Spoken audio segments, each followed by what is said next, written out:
you doing? So I live in the ledges, and it's some pretty steep, gnarly terrain. I have to break this for my fire dangers. This will be the season I do this. We had a fire here last year. But the point of what I was getting at, can you imagine if you had to grow food here because the bad things were happening in the world and you needed to have food security? That's what I have to do. So I found another way of doing it, and I was walking through Home Depot and other nurseries, and I just noticed that, you know what, most of these plants are growing fine in the containers that we're growing in. So I started doing it, practicing this at my house. Now mind you, I believe I might have a little bit of OCD, so.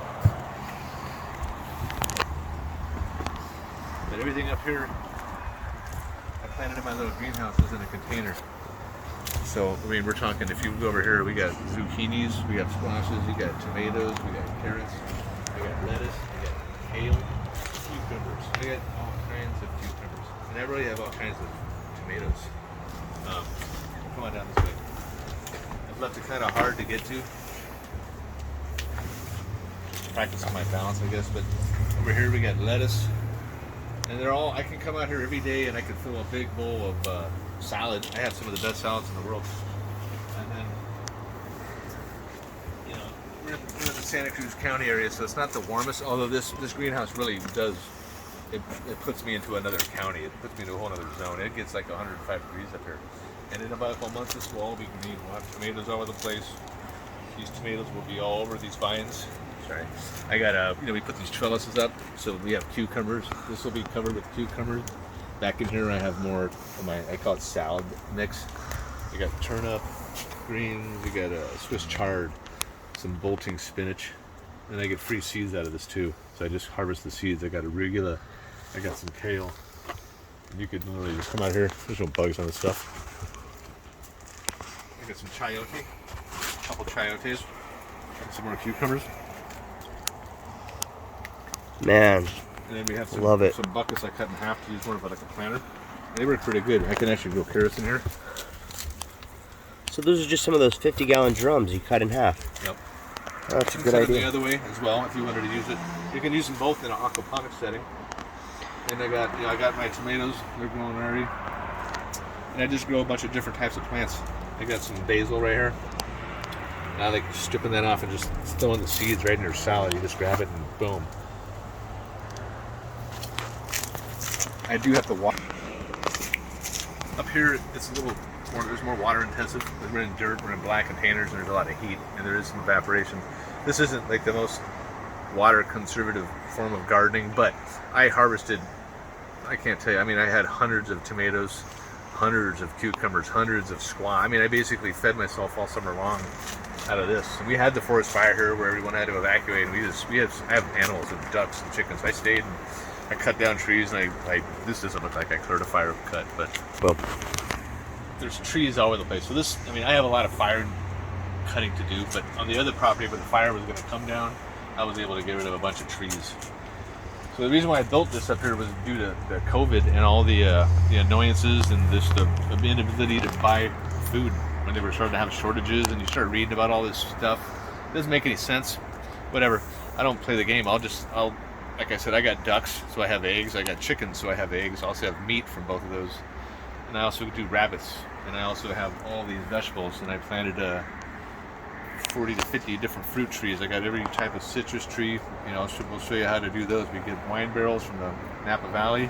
But it's all about, like, what if there was a food shortage? I mean, don't be the person who, when it happens, thinks about it and like, oh, you need to think of everything. And I really think you need to think about it quickly. This is like nothing that I've ever lived through in my life. I know that the disease is gone, but just the things that are going on, and the droughts and the reoccurrences of all these bad things that keep happening make me think that it's better to be, the wise man takes care of himself, and he thinks about the things that no one thinks about, and he prepares for things that no one thinks about.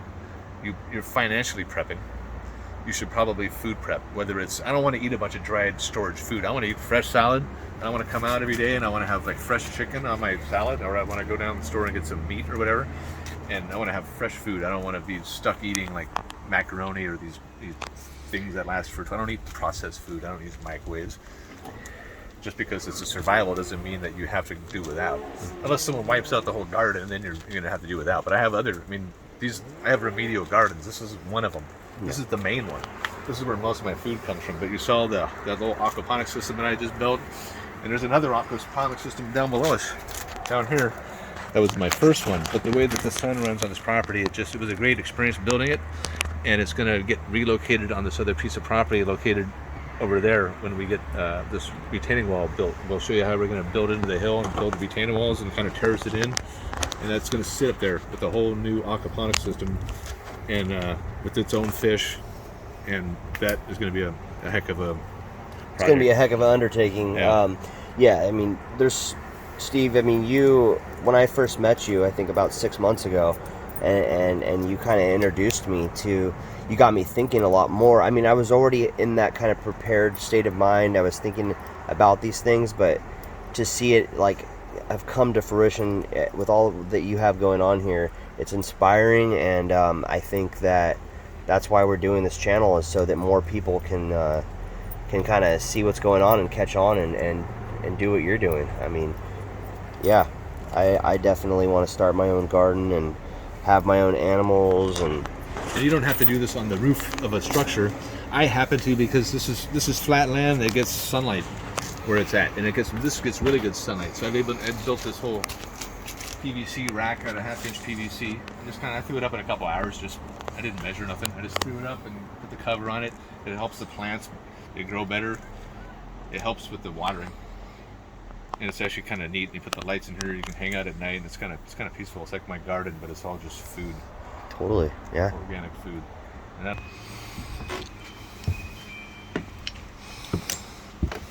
see this? Did you see this yesterday? You saw this yesterday. I was just kind of going to show Ingo for a second as we're heading down to show you guys some more about the aquaponics and some different things that are going on. This is the sump tank. This is the sump tank area where the system basically starts. There's a pump down here, and what it'll do is it pumps all the way up to my fish tank that I'll show you in a minute. And then as the fish tank overflows, it gets pulled up from the middle and it comes into these grow bins. And the grow bins will get to a point. It was right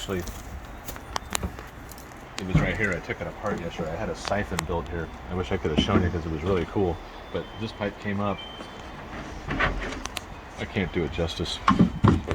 In order to use this as a sluice, I used to have a pipe that came up and at 45 and then at 90 and then at 45 back down, and it created a siphon effect and it set my water table for the height that I wanted my water line in here, which is probably about here. So as the water came up, it would automatically drain these tanks you're going to see until they were completely empty. It would suck air and it would stop, and the whole process would start over again. And this was my emergency tank refill in case I had a water leak or something happened where I had to put good clean water into the system.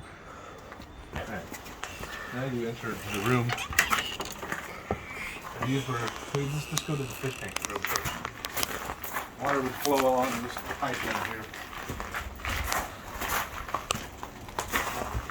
And it would go into this koi display tank. It's empty now.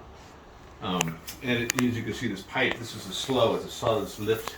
And it would actually create a little current down here, and they would just draw all the solids that would come up and run through this piece of PVC right here, and it would dump into these grow bins. So these were completely full of all this rock right here. This is all lava rock. There's a lot of hydroton in here. It was in here. I had it for 5 years. I never had a problem with anything in this system. There's worms in here. So this was your aquaponics. This was Steve's aquaponics system before we moved it outside of this room. Yeah. And the reason we moved it, do you want to go into that? We'll do that in a minute. Okay. So basically this was a whole setup. Yeah, these would fill up. And when it reached that line outside where the riser was, it would just drain these. And then it would fill them. So what happens is the bacteria live in here in this rock. And just like this system, although this is a much larger system, there was millions of worms in here. I guess they probably still are down there. As you can see, the sun was going this way. If the sun was going this way, this would have been great. It just was the property that I had. So something told me to build it, and I built it, and now I found another purpose for it.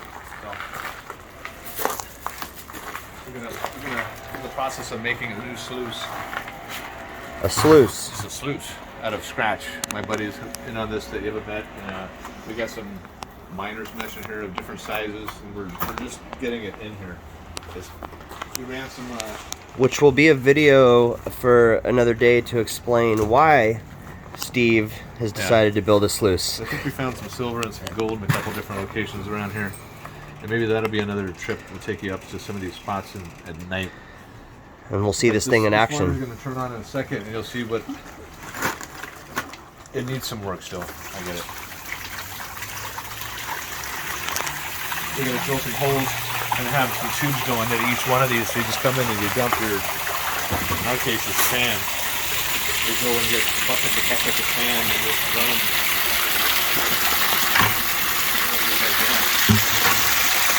You have to overcome this drainage problem I heard. Because this doesn't want to drain back down to that tank you saw. It kind of clogs up with the sand.